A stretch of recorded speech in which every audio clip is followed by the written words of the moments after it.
आज आपण अगदी हॉटेलमध्ये भेटतात त्या पद्धतीचे भजे घरच्या घरी बनवणार आहोत। तर त्यासाठी एका भांड्यामध्ये बेसन पीठ घ्यायचं, थोडं थोडं पाणी टाकून 7 ते 8 मिनिटं बेसन पीठ व्यवस्थित फेटून घ्यायचं। असं केल्याने बेसन पीठ एकदम हलकं होतं आणि भजे देखील एकदम कुसकुशीत बनून तयार होतात।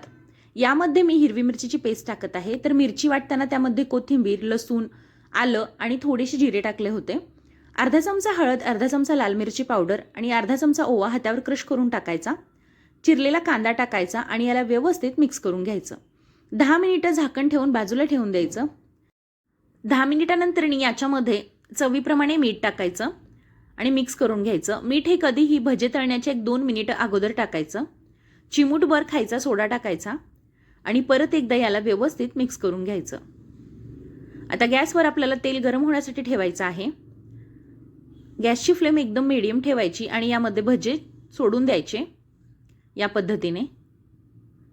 आणि गॅसच्या मीडियम फ्लेमवरच हे भजे आपल्याला तळून घ्यायचे आहेत, जेणेकरून भजे हे आतमध्ये पर्यंत तळले जातात आणि एकदम कुसकुशीत होतात। तर बघू शकता आपले भजे तयार आहेत। तर या पावसाळ्यामध्ये अशा प्रकारे भजे एकदा नक्की ट्राय करा। आवडले असतील तर लाईक, शेअर आणि सबस्क्राइब।